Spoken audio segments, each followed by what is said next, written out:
Ginny Lorimore is from our Office of University Relations, and she is going to moderate tonight, and she is going to explain to you how you can ask any question under the sun. You can be anonymous or you can pose it to the group. So whatever you're comfortable with. The important thing to me is that I answer your questions, whatever you have. And if we don't get that done tonight, we will get it done at another time. So I can tell you before I hand it over to Ginny to start the Q&A that today we were all waiting on some kind of a decision from the NCAA Board of Governors that might give us some guidance as to exactly what we'll do this fall, or at least nudge us in a specific direction. The Board of Governors actually decided to leave decisions about fall sports to individual divisions. So for fall sports championships, the FBS and the FCS divisions will make their own decisions. And I think that likely means that every conference will make its own decisions about fall sports as well. So not earth-shattering news coming out of that meeting today, but I do believe that having that information from them that they probably aren't going to give further guidance is really going to expedite some decisions now on the part of individual conferences. So I do feel like we are getting to a point, thank goodness, because it couldn't happen too soon, where a lot more will be clarified. But I'm happy to expand on all of that a little bit more. And rather than spending this time telling you anything that I want to say, I want to make sure that we get to your questions right away. The last thing I'll say before we get to Ginny is that I am really, really proud of our student athletes. Quite a few of you are back here.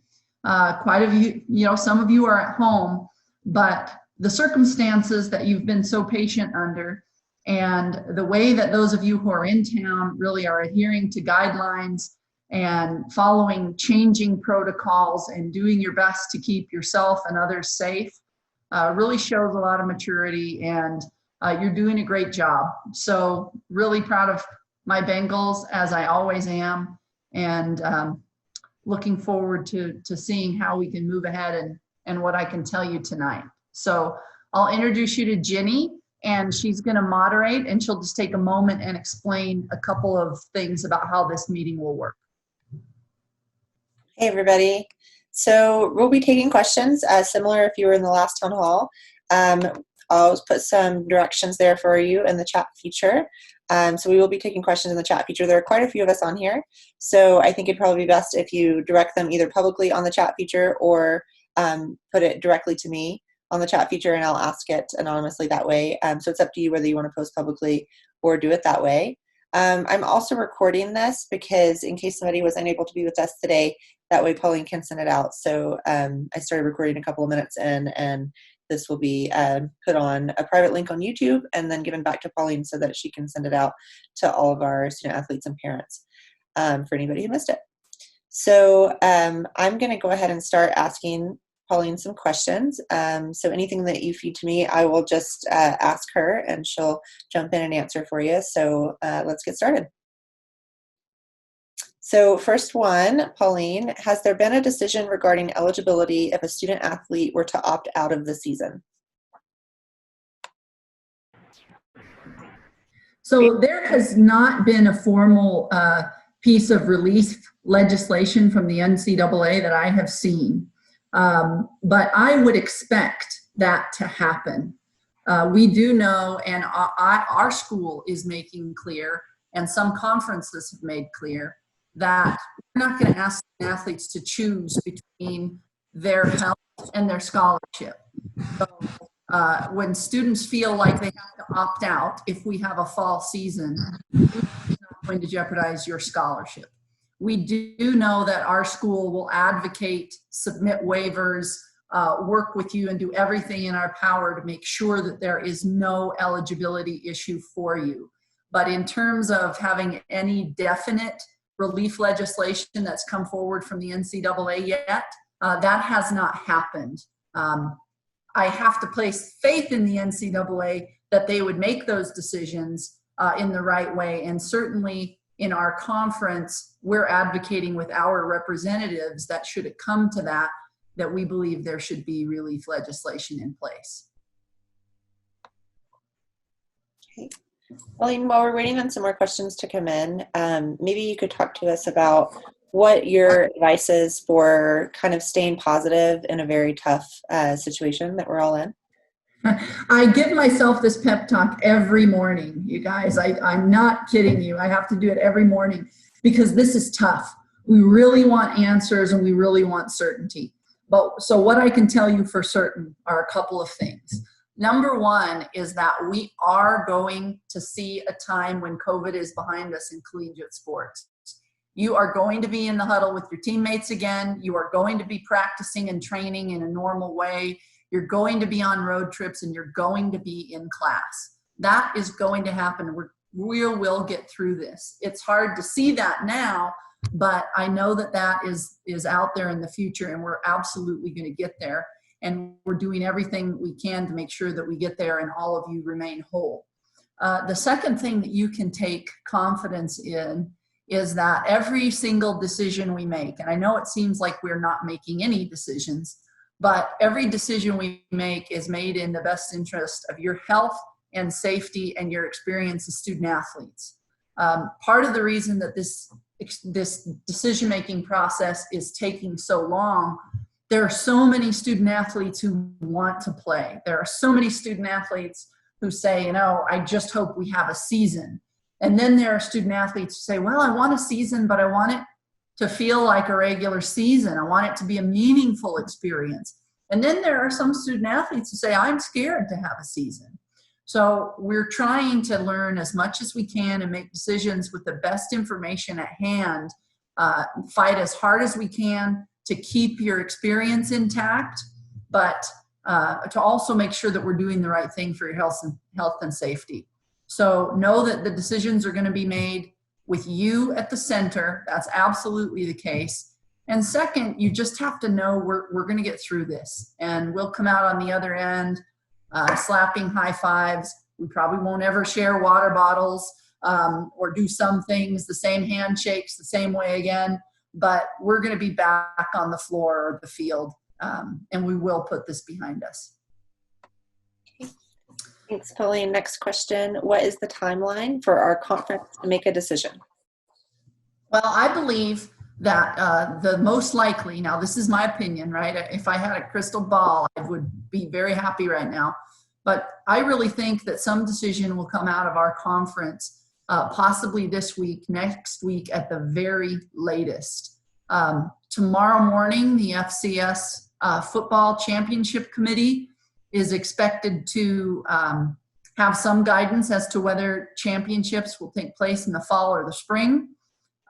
Tomorrow at 4 o'clock, the conference athletic directors meet to go over some different proposals that each of us have worked on for fall sports and how they would look if they happened this fall, which would probably be delayed, how they will look if they actually happen in the spring.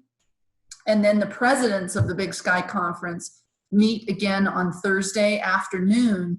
And that is the group that makes the ultimate decision. And the presidents that I have some insight on really want to stop the waiting for our student athletes. So I am hopeful that there will be some decision this week. If not, I cannot imagine that it would take very much longer than early next week. Okay. Thanks, Pauline. Next question. When determining sports that will play in the fall, do decisions have to be made keeping Title IX in check, or does this not matter because of COVID? Well, I think that it matters because it always matters. But the first and primary way that we're making decisions is based on health and safety. And if we were to make a decision that one sport could go forward and another had to wait for fall, it would be for a non-discriminatory reason. Honestly, however, I can't think of, if it's not safe for one sport, I'm not so sure it would be safe for another. So without some really strong advisement from our medical team, and some really good reasons for something like that, I tend to think that a decision will be made for all fall sports about competition. Pauline, can you discuss testing protocols and timely results, frequency of tests? Sure. Testing is important, and it's been the subject of so many discussions. We have been testing since the very early part of July, and we've had tests that have come back in 48 hours very recently, but early on especially, we had tests take up to 18 days, which is not very helpful. Usually a case has resolved by that time if it has been a positive. So testing right now looks pretty consistent at about 4 days for us, which is a huge improvement. NCAA guidelines that were released several weeks ago indicate that weekly testing would need to happen in order to have competition, and that testing needs to be returned within 72 hours. So that has been the mark, the target that we're shooting for. In making a decision, if we can't meet that testing guideline, it would be awfully hard to compete.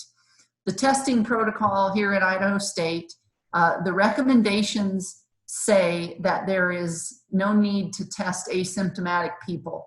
We have done some testing of asymptomatic students because our policy that we originally established early on to make sure that our protocols were working was to test student athletes upon their arrival, a 2-day quarantine, then a test, and then to have them enter a training group when that test is negative. Because of the uncertainty of arriving here into what we want to try to create as a bubble from other areas, we felt like it would make the most sense to make sure that your bubble is, at least in the beginning, free of disease. So after that is established, and I think that we're on a good track with that now because tests are coming back in 4 as opposed to 15 or 18 days. We test symptomatic student athletes. We test people who have been exposed to a known case. So primary exposure to a known case, meaning your roommate tests positive. Well, if you're in the same, within 6 feet of your roommate or of a positive case for more than 10 minutes, that's defined as a primary exposure. So those cases require testing and quarantine and return to a training group at a negative test. Okay. Next question. In the case that we may have a season this year for all sports, how would we be able to keep up with necessary testing? Can the school afford to test every week for all athletes? And can we afford the other safety guidelines that will be recommended by either the NCAA or some higher power? Well, I'll tell you, all of this is very hard to afford financially. However, we're in a position where if the decision is made to compete, we are going to make that investment through means of reserves or an institutional investment. That will have to happen. There's not going to be any decision made to compete but not follow the recommended guidelines. So those will be a part of competition. There's no question that it is expensive, but the price is coming down, and I am optimistic about testing, which whether we compete or not, guys, we have to have testing available. Okay, the availability of testing is very important to keep people safe and to control the spread, whether we are just training or whether we are preparing and traveling and competing. So testing is going to be a fact of life. Our institution is partnering with the state of Idaho and has received funding and actually is awaiting delivery of our own testing equipment and laboratory, of testing reagents, and we will be a laboratory. We'll have a laboratory outfit here at Idaho State on our campus that'll be capable of running about 500 tests a day and getting results the same day. That will be extremely helpful. University of Idaho is undertaking the same thing, and I believe the state has now partnered with Boise State University to do the same thing. That will provide more testing in our communities, but will also hopefully alleviate this tremendous time lag that we're having with the testing, and it brings down the cost to where it is definitely more affordable. Pauline, what happens to a team when a student athlete tests positive in the middle of a season? Well, that's really a hard question. It depends on how we're practicing and training. If we are practicing in separate groups and there's no primary exposure to that positive case, then the whole team may not have to shut down. Quite frankly, the most likely scenario is that a positive case shuts down a team, or otherwise we need to be practicing in groups where we are limiting that exposure. And unless we're certain there has not been primary exposure to the positive test, we can't very well quarantine only part of a team. So that's one of the things that's coming into consideration that we're working with our team physicians on and our medical team on campus to see what are the ways that we can structure practice to not have everyone exposed at the same time. But there will be large group quarantines when there's a positive case to ensure that everyone's safe. And the testing will help with that because we'll be able to return to some level of activity after a certain number of positive tests. But quarantine will be the major part of the equation, even if it's in the middle of the season. So if we were to compete, the expectation has to be that there will be a lot of starts and stops within groups and sports.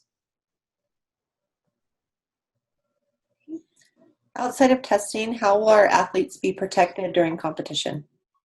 Well, the Big Sky has a medical committee that's working on competition guidelines that will go forward should we compete. Things like masks are going to be required for staff and coaches and anyone present at that competition, in addition to the testing. Some kind of quarantine happening in the days before competition might be feasible. Fans will be limited or eliminated. Those decisions haven't been fully made, but I wouldn't expect to have fans maybe beyond family in the stands for most of our fall sports until states really open up to an open situation and numbers are decreasing and we're becoming less worried about gatherings. So that's going to be a major part of it, is limiting the exposure. The expectation that other teams test and are negative when they enter our playing environment. There'll be a lot of sanitation that will be happening with equipment and with the player areas. There are lots of precautions going into place. For example, in the sport of volleyball, we wouldn't be switching benches. We wouldn't be utilizing water bottles and things of that nature. All of the precautions that can be taken will be taken, but there will not be collegiate competition without some level of risk. Masks during traveling in limited groups, probably completely avoiding the use of locker rooms. All of these are in a document being developed by the Big Sky Medical Committee that would govern competition. Okay, next question. In the case that one of our Bengals gets COVID, how does that parent/parents get information on their child, and how are the costs covered? Well, the first thing that happens with a positive test, when a student athlete signs up for that test, the training room receives the information, the student athlete receives the information, and then that should be shared with their parents. It can be shared by our training staff if they have permission, or the student athlete would share that information with families. At the current time, the tests are being covered.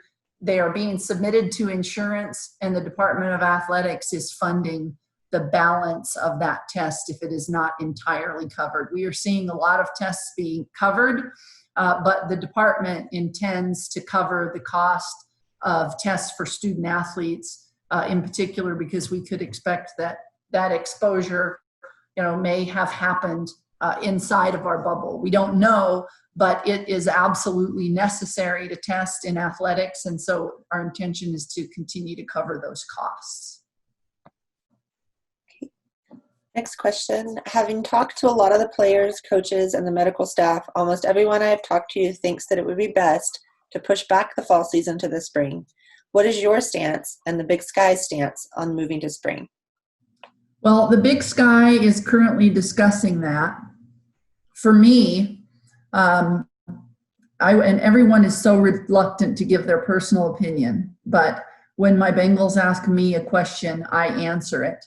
I tend to think that the sure bet is to delay our fall season. Now, if that means going entirely to spring, I think that's a strong possibility, and I don't think it's a terrible idea.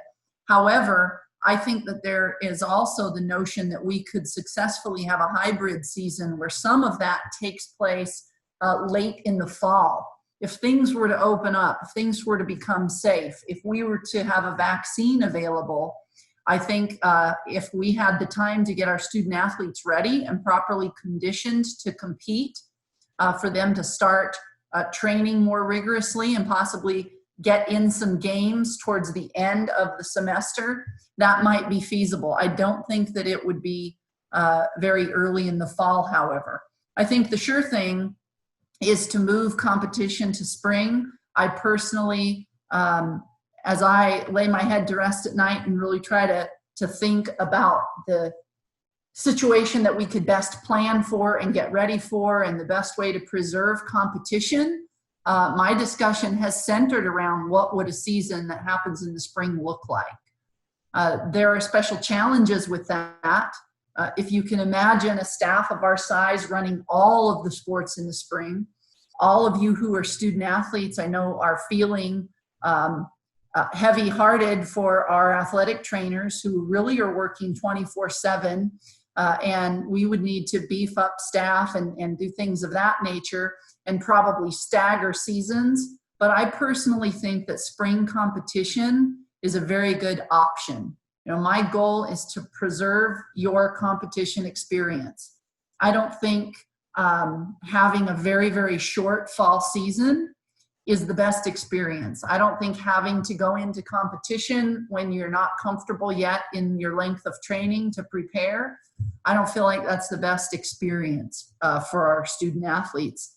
And I want to see you not only competing, but I want to see you love competing again, and I want to know that you're safe. And I feel I will feel best about our opportunity to do that and very good about it if we move this to the spring. I think personally that that's a very good option.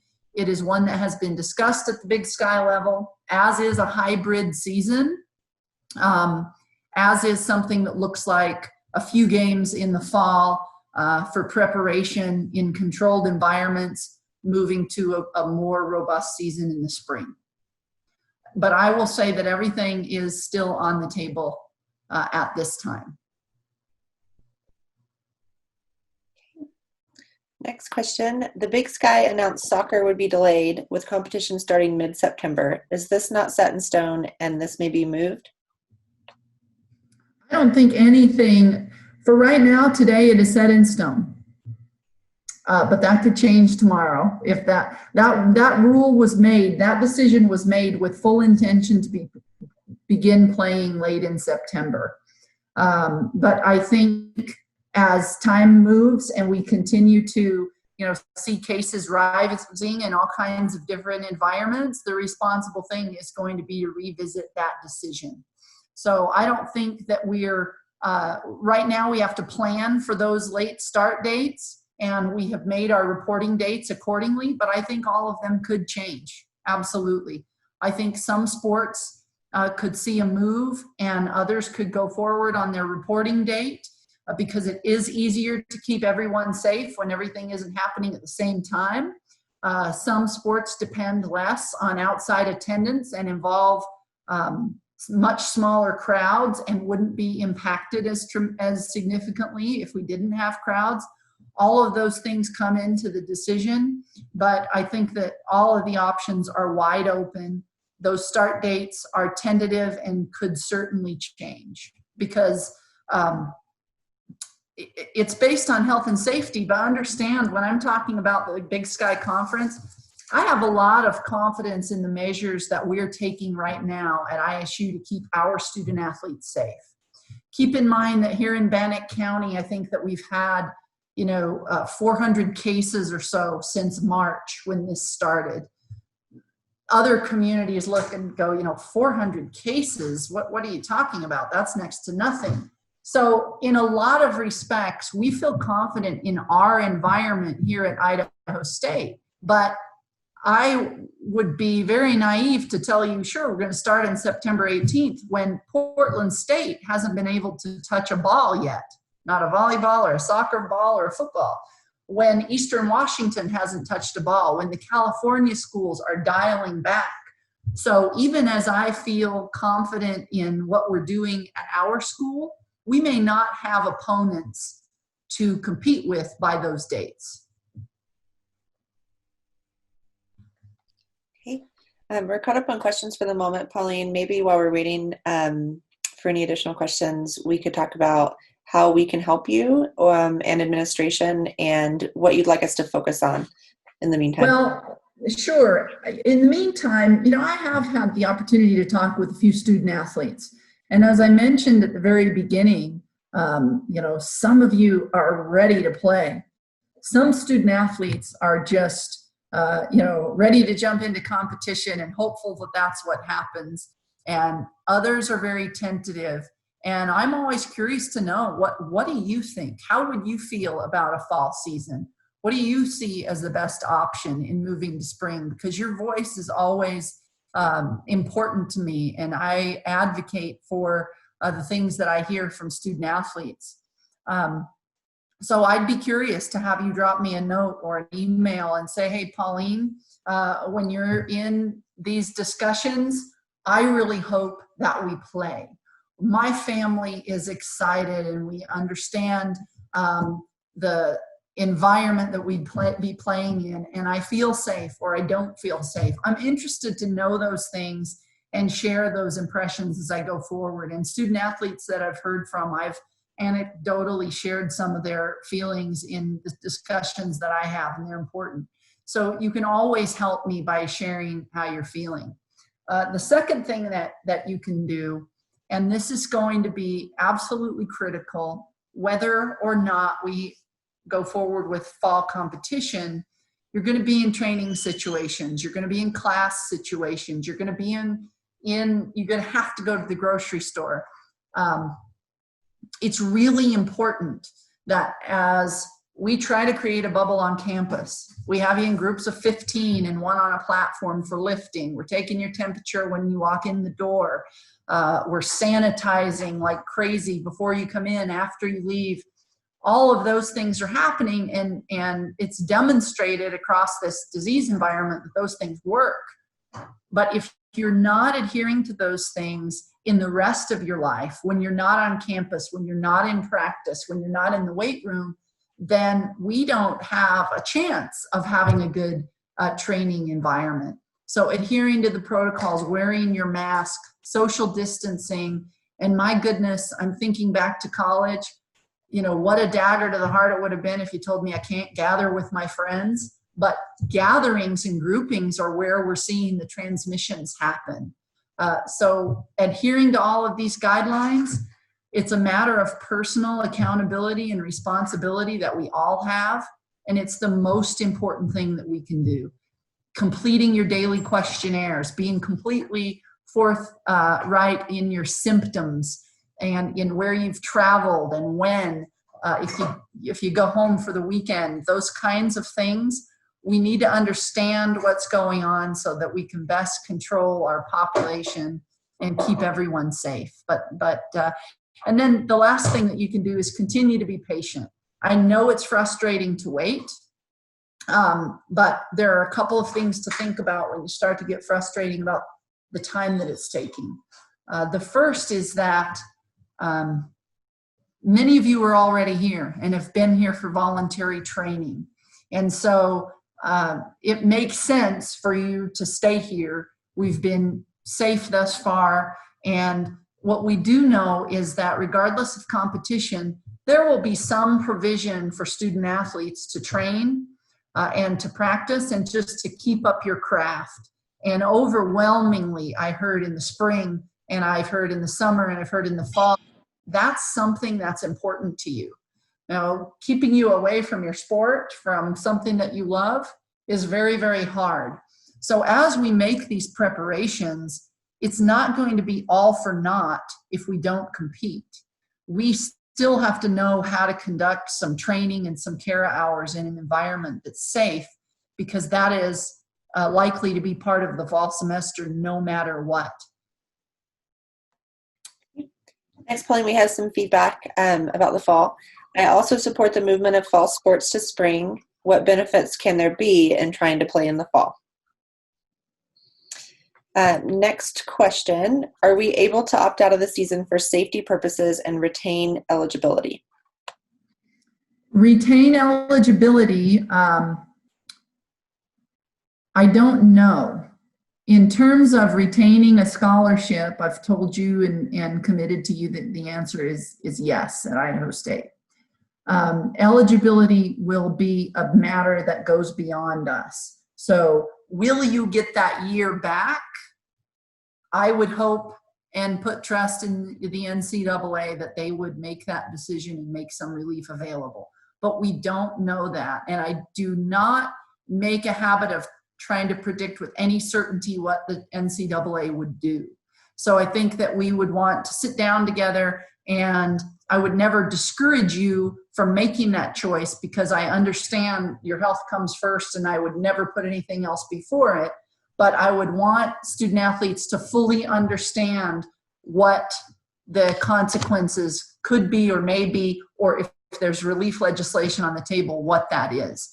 I think if you have a redshirt year to burn, it's not a hard decision to make. If you don't have one, certainly that's going to be on everyone's mind. But again, until I have a certain answer in the form of some legislation, I couldn't advise on that. So right now there is no relief legislation on the table, but I would have to expect that it will come. Okay. And then on the bit of feedback, I wanted to clarify that it was a question.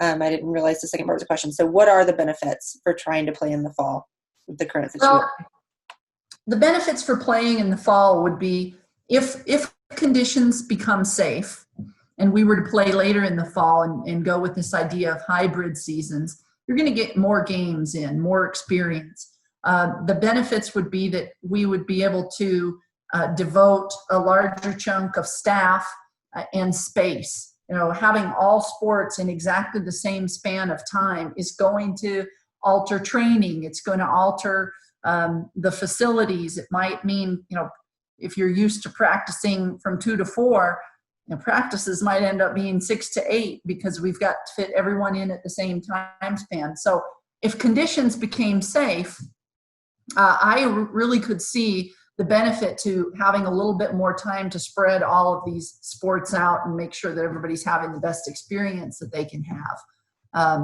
And I also think that all of you are just going nuts to play and compete.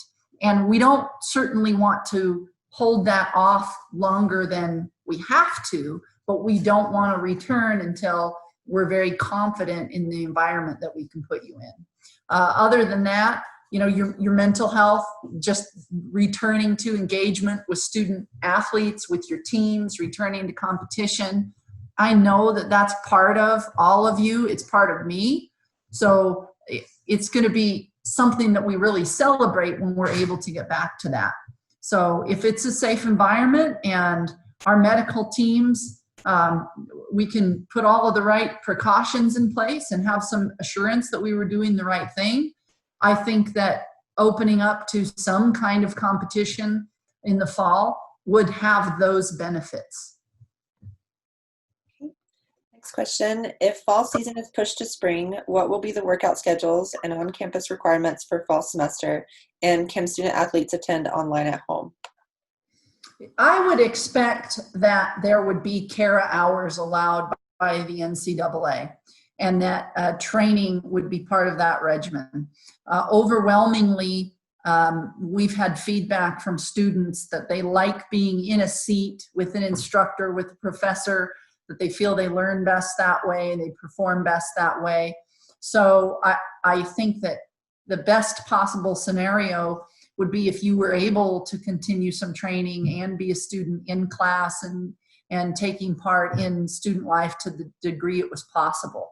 I think that there are options for online schedules that would probably allow you to attend entirely online, and team by team as the training unfolds and we know what those schedules look like, you would have to make those decisions individually.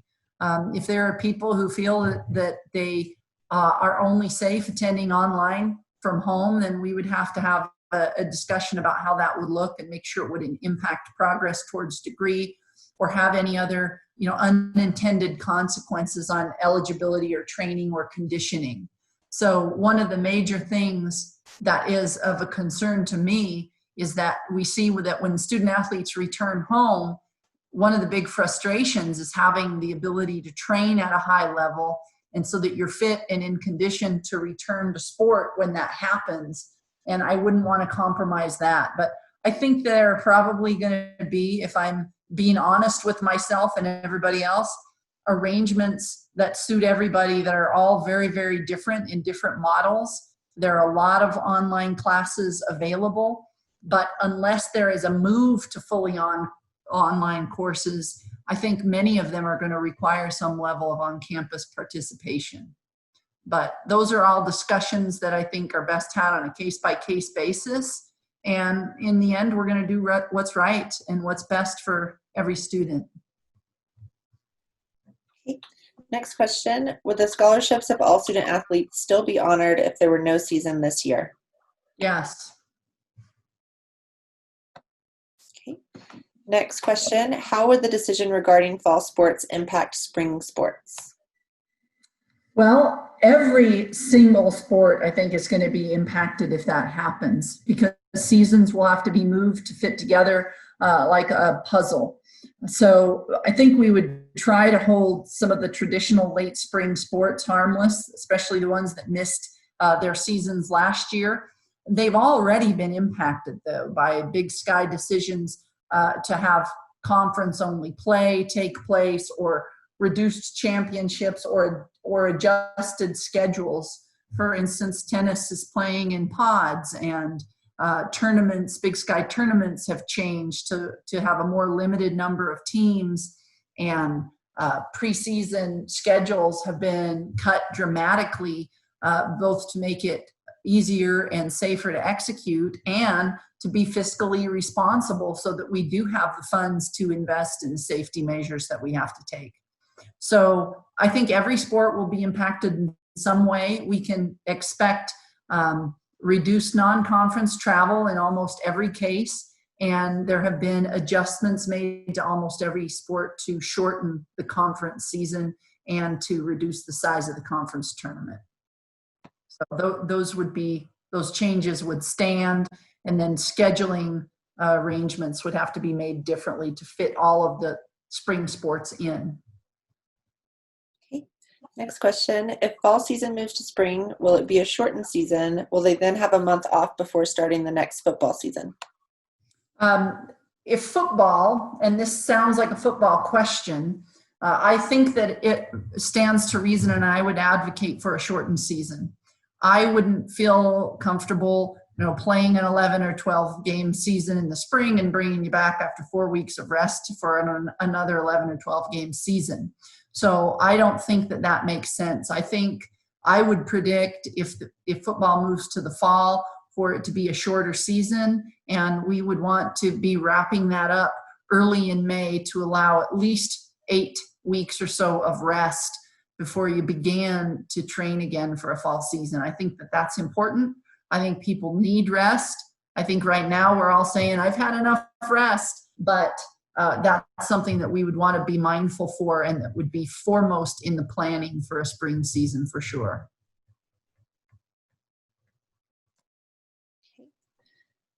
Next question. What happens when we have a full fall season scheduled, no plan for fall ball, and something big happens and we have to cancel the season a game or two in? Would we lose the whole season and our eligibility? And do you think it would even be possible to move it to spring at that point? I think it would be possible to suspend a season and continue it later if that were the way things were to go. I think we would have to have a lot of certainty about conditions in order to get started in that way. In football, in sport of football right now, there are 4 games available to be played and still have a redshirt year. And I think that we could depend on the redshirt possibility in many cases, but that's one of the reasons that this decision is taking so long and being made so thoughtfully is we don't want to put your eligibility at risk. So I think we're going to be mindful not to jeopardize that as much as possible. And I do think that the amount of time that you can spend playing and still redshirt would be a consideration if we were to have a hybrid type of a season. Okay, next question. For incoming freshmen, how will mandatory study halls work? Well, study halls will work across campus a lot like class. I think that there will be some of them that will be hybrid models that will be virtual if that's best for study groups or tutoring sessions, and study halls will need to be socially distanced. Keep in mind, these conversations get really, really weird, and I always ask, well, we're going to play 5-on-5 basketball. We're going to, be in a team huddle. We're going to be on the bench, but then we can't have study hall with each other with these same people. We're going to socially distance. We're going to wear masks. We're going to take all of the precautions, but I think that you will see in-person study halls be part of the routine this fall. Certainly, if we can practice in person, we're going to be able to have study hall in person. If we can have class in person, we will be able to have some study hall in person, but you will see all of the precautions in place. The campus has undergone an enormous, to a level of detail that you probably couldn't imagine in your wildest dreams, re-rooming. Is that what we called that process, Jenny? A re-rooming process? Where all of the classes have been moved to pretty much classrooms that are twice as big as are normally needed to be able to provide social distancing. And a lot more sections are out there, so that I think I heard the provost say in this morning's town hall, there's going to be 12 or 15 people in a room most of the time. So study hall is going to look like class. You're going to have social distancing precautions. And yes, I do think there will be a fair amount of virtual study hall or tutoring or sessions with your advisors that will take place as well. Okay. Next question. Could you see the NCAA not granting opted out players their eligibility? I think that would be wrong. And I would be surprised if there was not relief. I mean, I think that's the best answer I can give, not being able to predict. But so far, the NCAA has, they I think, did a good job with the relief legislation for the spring. And I think that would set the precedent going forward. Okay. Next question. During holiday breaks, are the student athletes allowed to go home?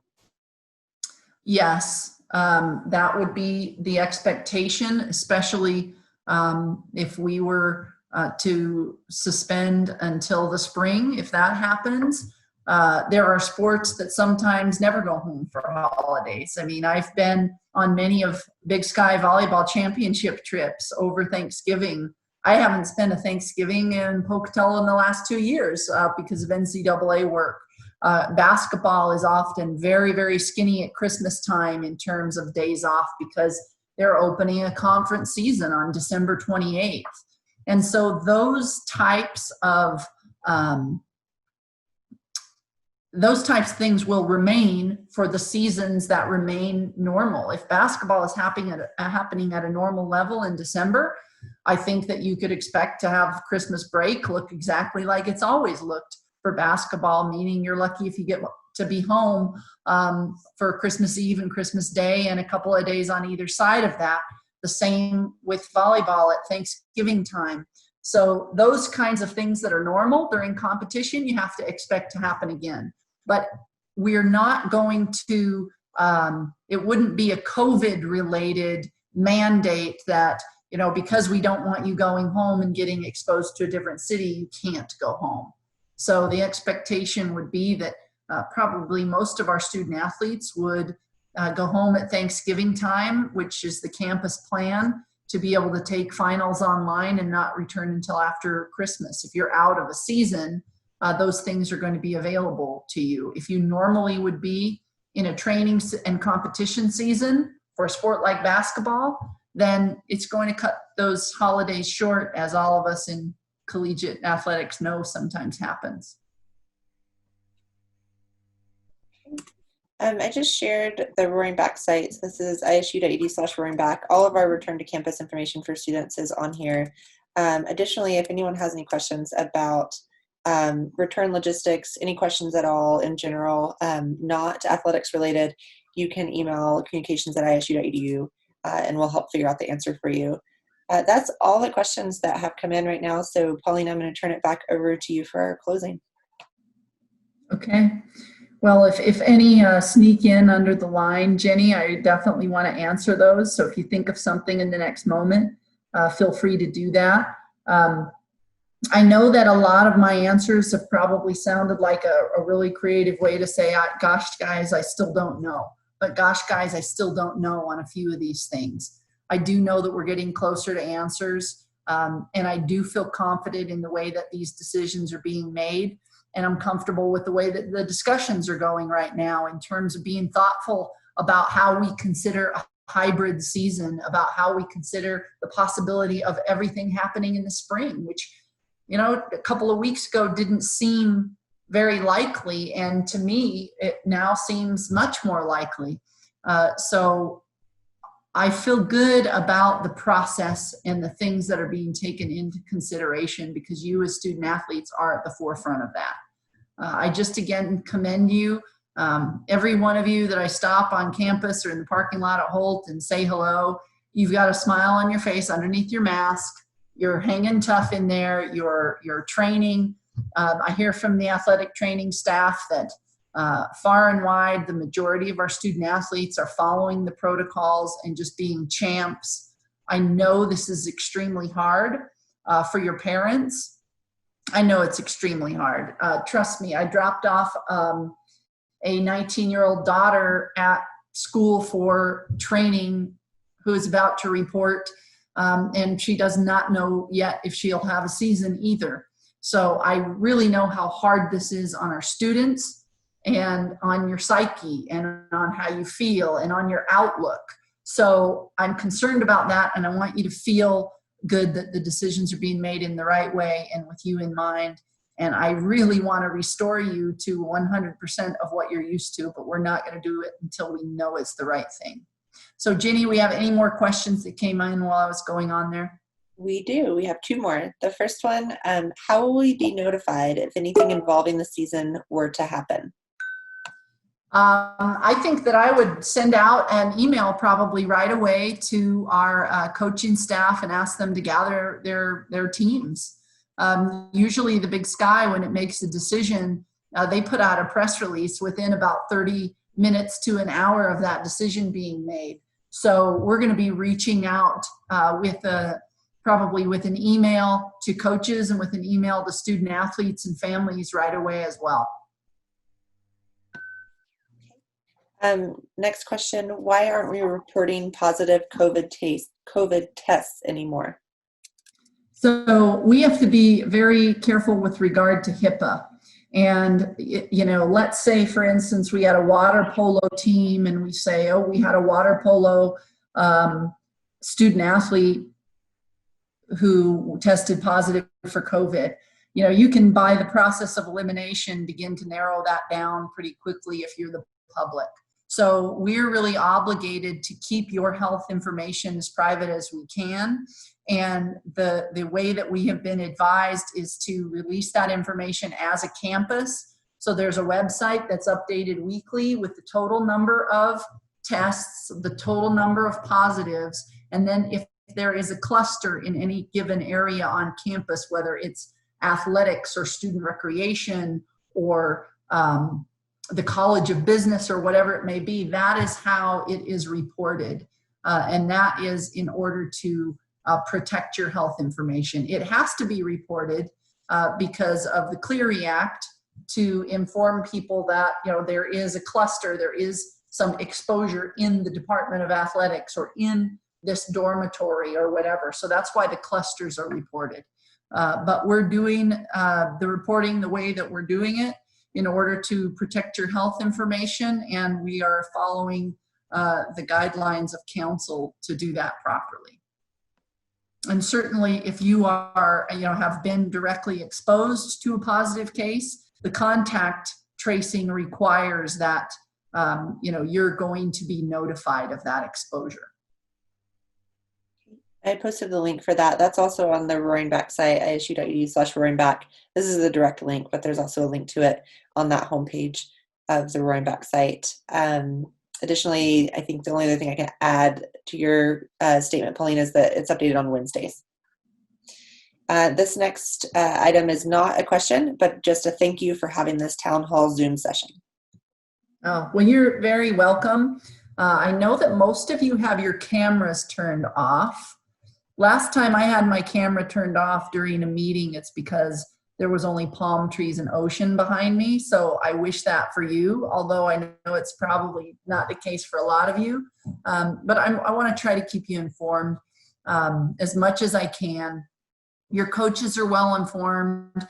Your sport administrators are well informed. And I hope our student athletes and parents know that I'm really terrible about not answering my phone. I always answer my phone. I always answer my texts. I always answer my emails. Drive me crazy. My kids want me to put down my phone at the dinner table sometimes. They're preaching at me, not the other way around. But you are really important to me, and we're going to keep you informed. And as we go through the fall, we'll be having a lot of discussions, I think, by Zoom and otherwise about COVID, and then thank goodness about a lot of non-COVID topics and other things that are important in our department that we need to make sure that we're addressing, things like diversity and inclusion, things like mental health, things like how you want to see our department grow and change and continue to get better and better. So I hope you all know that you're my reason, and I'm available to you, and so is our leadership team and your coaches. Okay, Pauline, I think that's all on my end. Okay, well, hang tough, and as soon as we have more information, we're going to share it with you. But you know, keep at it, knowing that sooner or later I'm going to be cheering the Bengals on from the stands with your friends and family again. That's going to happen. When it does, we'll be ready. So take care, everybody.